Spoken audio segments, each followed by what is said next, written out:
Cool. Where you at right now? I'm at my office at the Norwegian Academy of Music. Ah, nice, because you're also doing the PhD over there, I read. Yeah, How's I that? just started. How's that going? Yeah, I'm just slowly getting into it. It's very different, or not very different, but like to kind of try to open up my schedule to have time to be more More in. focused with the research. Yeah. Yeah. Nice. Nice, nice. I'm curious to know more about that as well. Yeah, but thank you so much for, being willing to meet up with me and to share your perspective about augmenting your kid and drum solo performance. And as I was mentioning, I got to know your work through Ingar. And I thought it would have been nice to just getting in touch and discuss about some matters that I'm busy with in my PhD too. Yeah, so the first question that I wanted to ask you is if you could talk a bit about your musical background, to kind of like give me a bit of, context to where the solo experience started from and what pushed you to start this practice. Um, well, I started playing music when I was very small, like when I could reach to the top of, like to the piano, you know. And I always wanted to play the drums since I was, yeah, since as long as I can remember. And I started playing the drums when I was 11 in a brass band in the little village where I come from. And then I went on to do in Norway, we have this in high school, you can go kind of the music high school. So I did that with the percussion as my main instrument. And that's when I discovered the marimba. And then I worked very, very hard those years. And then I applied to Norwegian Academy of Music, classical percussion. And I got in when I was 19, I guess. And I just, you know, went from there practicing doing the whole classical percussion thing with orchestra, with marimba, with setups, with all the repertoire, and then slowly also I discovered contemporary music and understood that that was what I wanted to do. Um, I'm not really made for sitting in an orchestra and waiting. I like to be more busy. So yeah, that was like a big change for me when I understood that, like, yeah, this solo repertoire of contemporary music and also chamber music repertoire was very interesting Mhm. and and challenging. And then towards the end of my master's here at the academy, I started together with two friends and colleagues. I started a trio called Pinquins, which has been my main project ever since. Um, yeah, and it has also changed a lot over the years how we work. But then alongside this, I have also done solo stuff, and I guess um, yeah, one of my best friends since high school is the bass player and singer Guro Skumsnes Mo, which is quite known in the improv scene, and she always like kept uh, pushing me somehow to understand that even though I did this whole classical music education, that I had more to give from my own, music. And so she kind of helped me to start also improvising.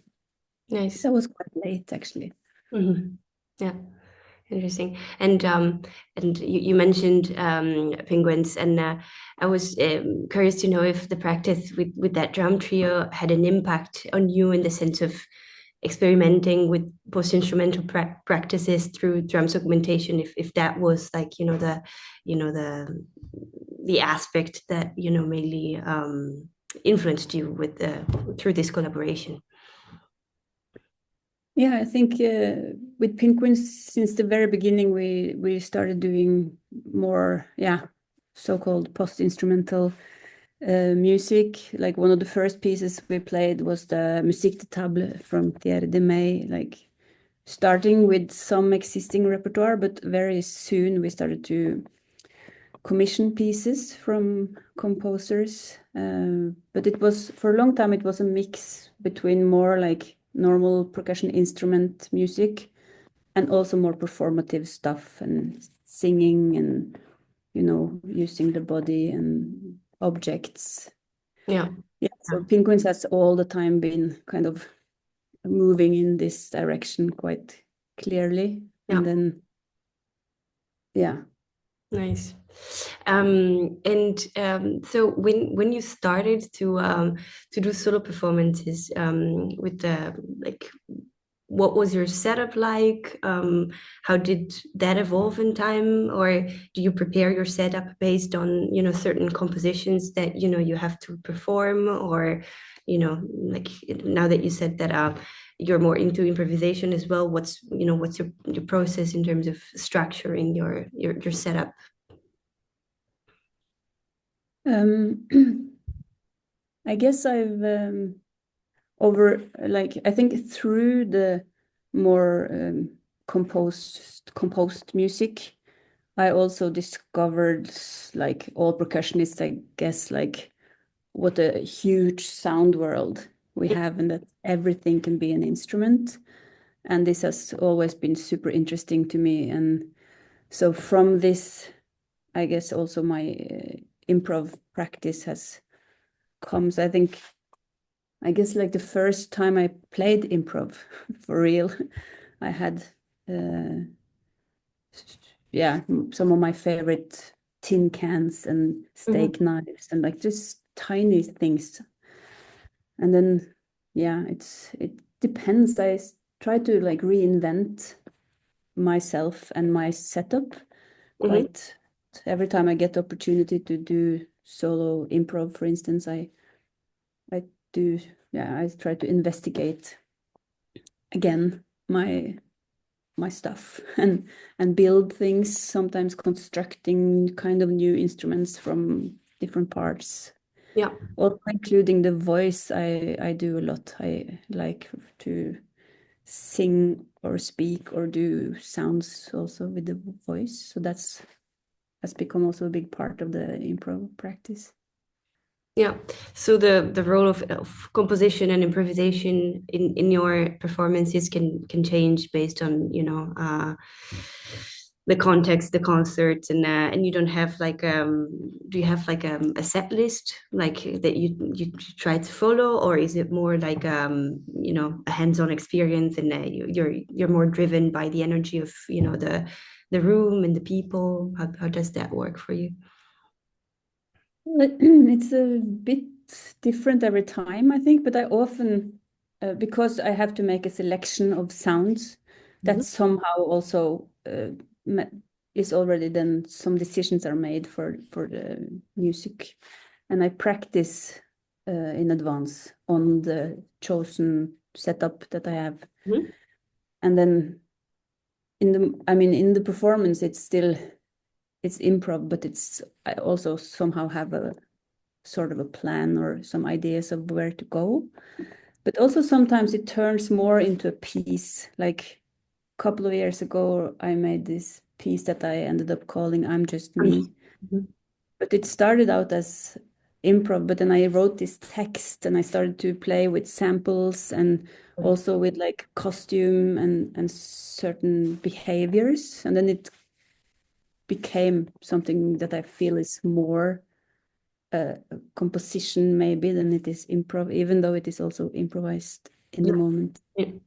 So I'm just me. Is that the name of just a performance you did, or it's the name of your solo practice, or your solo project? Interesting question, actually. But um, I think of it as a piece, so it's Okay, okay, a okay, okay. piece. and I've done it a couple of times. Yeah. I mean, it could also be the name of everything. Mhm. But the title comes from this text, uh, which is, of course, also kind of a personal text of childhood experiences. So, and being a girl in this men's world of percussion, you know. Yeah, I've read in your, I don't remember if it was in your website or maybe like under the description of some videos that I saw, that like the work, for example, that you do with penguins, some of them were made also in the aim to challenge boundary notions about gender role, of the performer, and with I'm Just Me, I thought that there might have been also like a connection with that to seeing the title of the performance. And yeah, and I was interested in knowing more about that, and how how was the process of kind of yeah, delivering also like this kind of like extra musical messages through the music, through the performance. Mm. You mean how that is for me, or Yeah, yeah. How how you like, if these are experiences that it's like, since I felt in both in I'm Just Me and in Penguins, some performances like were really had this very message oriented meaning, if that's something that that you purposely go with in your performing acts, kind of like the fact of having always got some something to express, some strong statement that you wanna make through the music. mm. Yeah, I think I mean, I'm Just Me, it's quite explicit in some way, but then it's also this kind of weird text and this very performative character that I'm doing, so it feels like I'm actually not me. When I play this piece, I'm this other version of me, and then this text kind of becomes some kind of um transcending power. Then I can, yeah, take this role of being the person who talks about these things or express this in a very like kind of extreme or weird way. Yeah. Mm. But like with penguins, it's always been a thing, a topic for us, of course, because we have always been three female percussionists. And I mean, the world has changed also in that regard since, I mean, we started in 2008. And our name, Penguins, it comes from kvinner med pinner, which means women with sticks. Okay. Has nothing to do with queens or with penguins, but the fact that we are female percussionists. Yeah.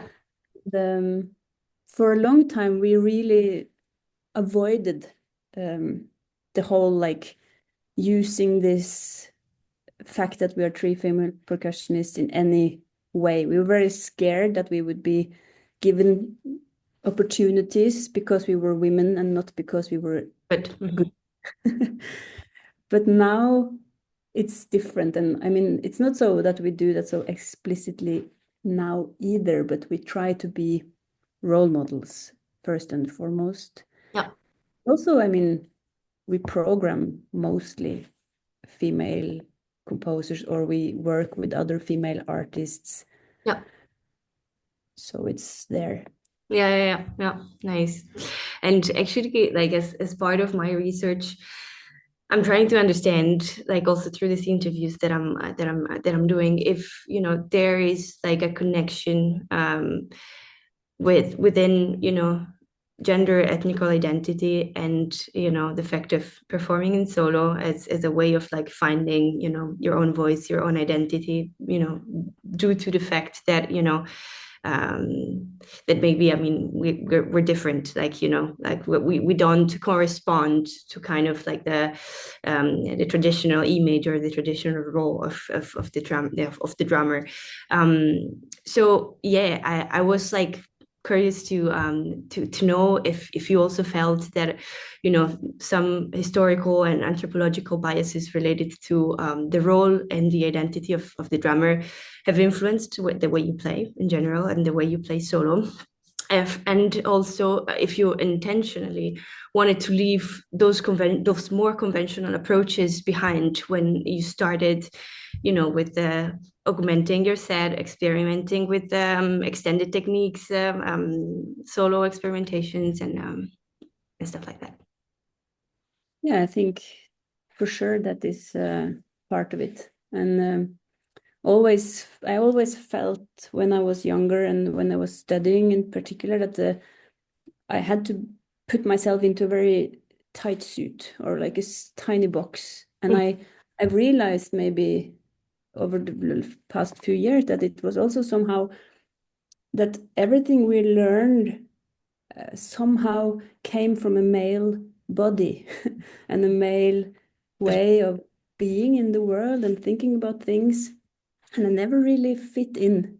I tried so hard and I practiced so much, but still it didn't really work for me. And I didn't think it was fun. It became very like rigid and rule-based. I feel like I've spent many years, maybe ever since I finished my master's degree, kind of expanding out of this box and also understanding that I can be me, and I can play whatever I can be. I can sing, I can do stuff with my body, and I don't have to be in any particular way, but it's been like a huge process. Yeah. And for sure, like, yeah, the solo projects, like playing,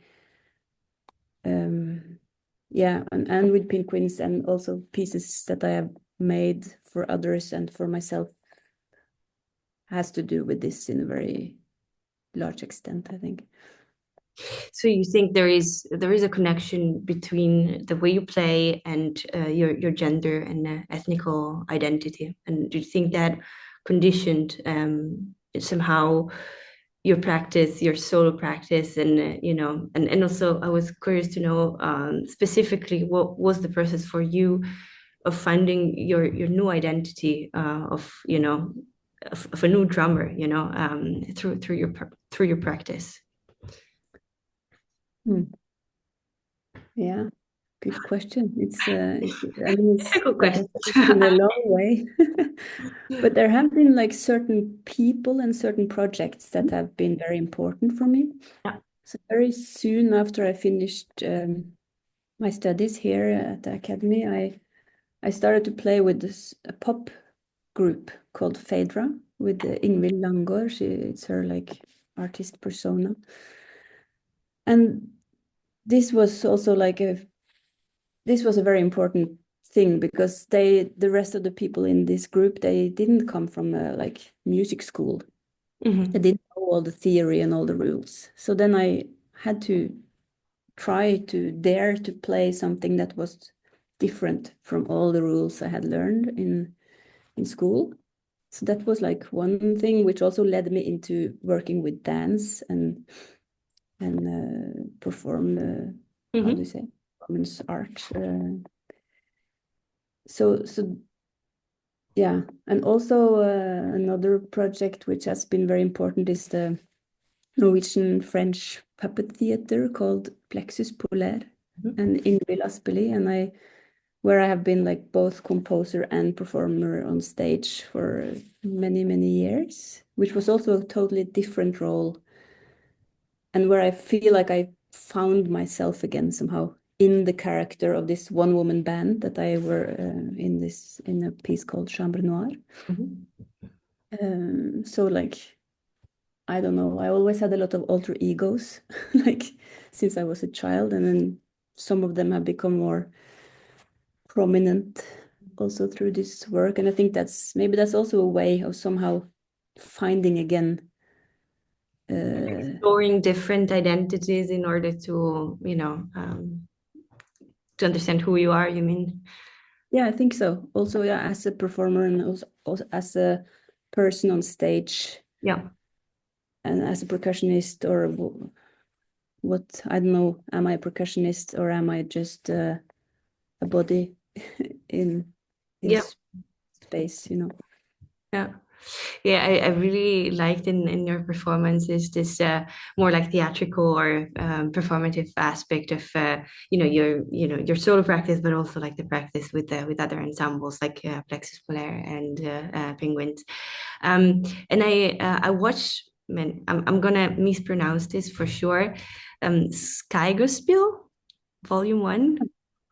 How do you say that? Skyggespill. Sorry, yes, that um, that performance in the forest. I thought yeah, it was really super inspiring to see, and I wanted to know if that was kind of like part or the beginning maybe of your PhD research on speculative forest music, and if you could talk a bit about that and also how you integrate like this more theatrical and performative aspect in your art. Yeah, it's true. Like you say, this piece was the beginning of the artistic research project that I just started. Yeah. So in making Skyggespill, I mean, it was a long process to make that piece, and it was also my first like big piece that I made, and the first piece with Penguins where I was like the composer, even though of course we make it together. Mm. It's very collaborative, and I added two more performers, so we were a quintet and also a guide, and we've done it in different forests, Okay. and this like experience of what it means to take a material that you think you know what it is and you take it into a landscape that you haven't met before, Mhm. and how that changes everything. That's like the seed where my PhD project kind of started to grow. Cool. Mhm. And yeah, so now, right now, I mean, I'm in the beginning and I'm confused like people are. But right now, I think also this project is a lot about, I mean, the main thing with the project is about creating and performing music in and for and with the forest, and somehow creating a new musical practice where I can try to connect with the more than human world and with specific landscapes and specific forests. But right now, I'm also very interested in this notion of self, or like who am I in this world and who am I in relation to nature, and also in relation to my own experience. And yeah, I'm currently trying to uh, make myself into some kind of sound creature. So I'm back in this whole alter ego Mhm. thought, making masks and costumes that can make sound. And Yeah. I want to see what happens if I go into the forest as this kind of other creature. Yeah. And the project implies, I don't know, is it more performative or more like I don't know, like maybe recordings in the forest with the sampling nature sounds and if do you have No, like it's very performative. And I okay. think, except from one little piece I'm making for someone else, Mhm. that it will, everything will be outside in the forest. Okay. Mm. And it's not about, I think I don't want to bring like normal instruments or normal performers into the woods. It's more about presence and kind of making new habitats, like speculative habitats, Yeah, where the audience walk through and then they experience some other kind of creatures. yeah, yeah. Interesting. This factor of also of kind of being willing of experimenting, like sound within different contexts and different habitats. And I was actually like curious to ask you if you have any insights or any thoughts about, like you perform, like how the performance, like your solo performances are um, actually influenced and conditioned by, the different spaces in which, you find yourself performing. If space is something that, you keep into consideration whenever you perform, if it's something you interact with, or if it takes you, a long time for sound checks and for positioning your drums in the space, if you have any thoughts about this. Hmm. Well, it depends, I guess. But often I like to also be able to move, move around. So then that, of course, depends on how the space looks, or if it's like on the stage, or if it's on the floor, or. Yeah. But yeah, and I mean, like, but that's again with pinguins too. We always think a lot about like how to use the space, where to place the different. If we play several pieces in like a kind of normal traditional concert, like how to tie everything together also by using the space and placing the audience in a certain way, or so I guess, yeah, of course the space is always a big part of any performance, I think, like Mhm. the Yeah. sound of the acoustics and yeah. Yeah. Yeah. And you mentioned the word bodies a couple of times, and yeah, I wanted to know, like in that sense, how how is your experience of a solo performance, like through because like I saw a lot of videos of you performing, like you do some pieces like where it looks like more like body percussion stuff with vocals, and so like I feel like your solo performance in many occasions, maybe in many events, can really become like a whole body experience. And I was like interested in knowing, for you, how was the process kind of learning maybe new gestures, new postures, new body features as a as a way for you to express yourself. And yeah, and I think through this new gestures also, like you were able to create a new language in some ways, and maybe a new identity of the drummer performers as well. I don't know if you have any thoughts about this. Yeah, I mean, I started to play this one body percussion piece around 2012 or something. It Oh, took me such a long time to learn this Ansprache by Robin Hoffman. It's extremely difficult. Um, I could tell. it's actually not very easy. Like I'm not a very, I don't have very good coordination, for instance. Or Okay. like everything I do with my body has to go through my understanding of my body. Like I'm not very intuitive Mhm. physically, so and I'm clumsy and I bump into stuff and so it's maybe that's also why I like it so much because it's really hard for me. Um, many things in life can be easy, but actually doing this complicated physical stuff is yeah, it's difficult. And then from that piece, I guess then it started all this like making different sounds on the body. And we also used this when we worked with the Chambre Noire, this puppet theater show. And it kind of grew from there, I think. Um, so yeah, I see that piece in as somehow a starting point. But then also I've been lucky to be part of quite a lot of theater projects where I also like, yeah, were an actor kind of on stage and working with people from more the theater world, also with physical exercises, or Hmm. which I enjoy very much. Having to sometimes be, like a dancer, or Yeah. even though, yeah.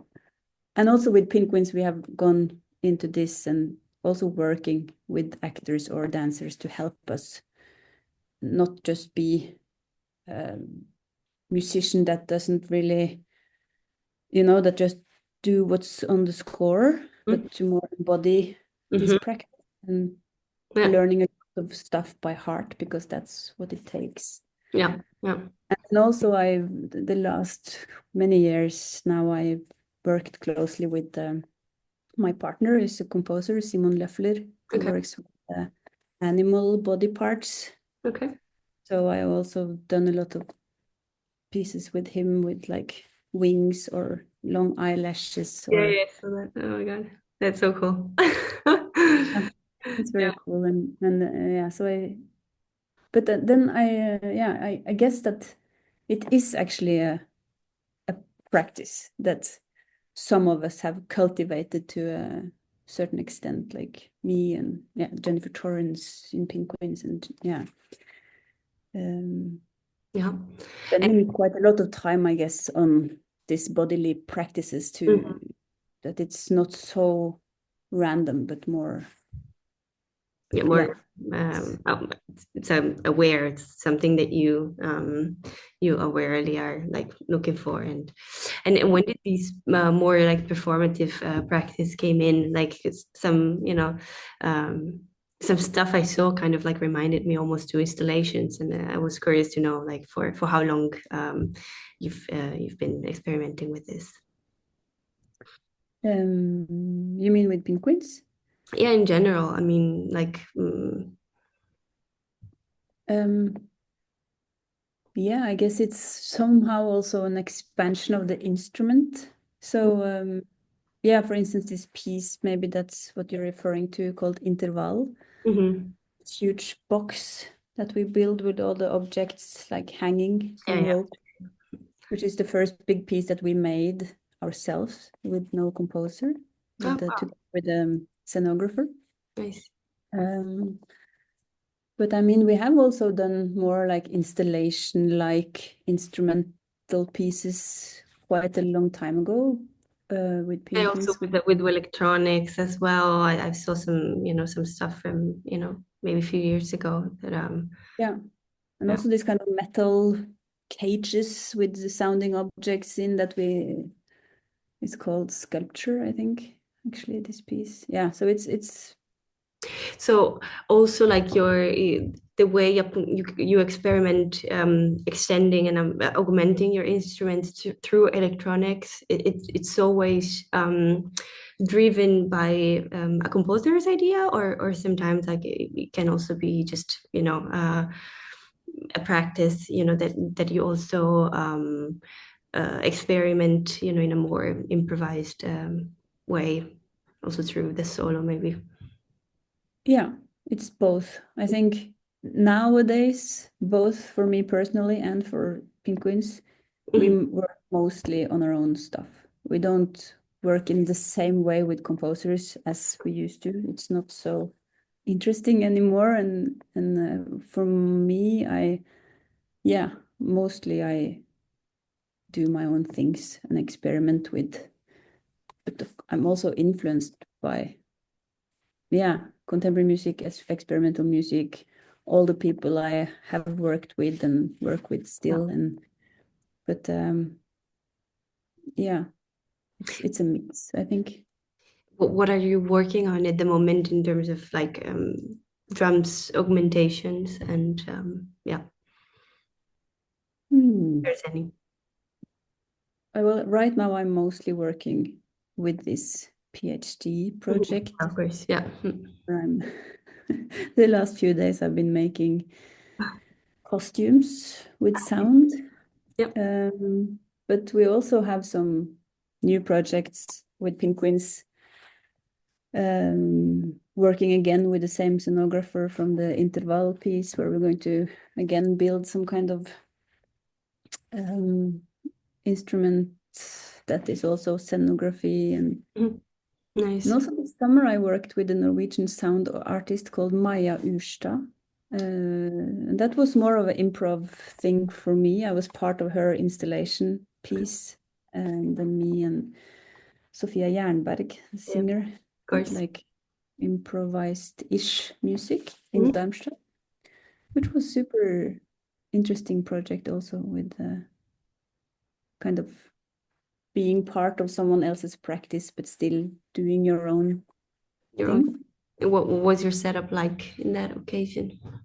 It was a lot of it was a table with a lot of stuff. So I had like sandpaper, friction sounds, woodblock sounds, and crotals, metal sounds. And I also had this prepared snare drum that I often make with a kind of metal string on it and bowing and this kind of Mm, thing. nice. Cool. Yeah, so yeah, I was curious to know if what you think is the role of the audience in your solo performance. If you know the audience is something that you like to interact with, it's yeah, if it's a relationship that you keep into account while performing. Hmm. Hmm. That's a very Love it. difficult question. Or like, yeah, I don't know if when I play like in a normal setting in a normal concert hall, maybe I don't always think so much about the audience Mhm. and I just do my thing. Um, but like when I do the outside stuff in the forest, then I think it's interesting because there are always three different kinds of audiences. And one is the like the dedicated audience that came to the performance. And then you have all the random people who just happen to pass by, Mhm. runners and people with dogs and stuff. And then you have the all the species who already live there, you know. Yeah. Uh, so in then I think more about audiences, but I think Yeah. we And, are and just in my yeah, yeah. bubble. No, everything is fine. All is good. And do you think that relationship with the audience changes somehow, you know, when you're playing solo compared to when you're playing with other people, when you're performing with other people? Mm, Like if you notice that there is like, you know, like something different or, you know, much more like a more vulnerable, you know, relationship since it's like a one person that performs on stage. I for sure I feel a difference in me Yeah. Hmm. playing solo or playing together with other people. And if I play with others, I'm hardly ever any nervous or like it's just chill. But playing solo is different, of course, because you have kind of you have to carry the whole thing. But and yeah, and I mean, of course, I feel the energy from the audience, Hmm. which yeah, can be very intense sometimes, and other times, yeah, yeah, it's maybe hard to express, but I guess we all know how it's like to feel the audience somehow. Yeah, yeah, definitely. And what is that you like in performing solo? Like, why is a practice that you do? Hmm. Um, yeah, I don't know. I think it's the intensity of it, this Mhm. presence, this extreme being just present within myself, listening very intensely, and yeah, and also this um, feeling of yeah that something is at stake, that you get a bit nervous maybe, but that's also some kind of a nice energy, or some it gives you this altered state of existence, or how to say it's yeah. And I think yeah, for me it's like a feeling also of like, you know, the super strong feeling of okay, also this excitement, nervousness or whatever. But it like, and also like the awareness of okay, I have to make it out by myself with my own forces. I think it's something very empowering through, you know, the solo practice. Yeah. Yeah. With improv, because it's so, Exactly. at least for me, I think I'm never more present than when I play improvised music. Mm, Playing stuff by heart or reading a score, it is another level there. definitely. Mm. But this, yeah, just listening to what you do in that way, it's very Even though good. also with improvised music, like I mean, there can be the tendency of like repeating yourself and kind of like go to patterns or go to stuff that that that will go well because you rehearse them, and so like the difficult part for me, it's like really to kind of like renew to the practice all the time, and whenever you have that feeling of oh my god, where am I going with this, like to kind of avoid the tendency to go into the known and kind of like keep on exploring, even if we have to kind of like coexist with this feeling of unknown and awkwardness sometimes as well. Of Definitely, yeah. not knowing also how the audience will perceive whatever we're doing. Yeah. Yeah. Mm. Yeah. Yeah. Anything else we didn't touch upon that you think it would be important for me to know about your practice, your relationship to solo, and anything else that come to mind? Mhm. I don't think so. It's yeah, I mean, it's always interesting to talk about these things, and yeah, I would love to hear more about your practice. Yeah, definitely. Yeah, for now, thank you so much for really having dedicated me some time. I really, truly appreciate it.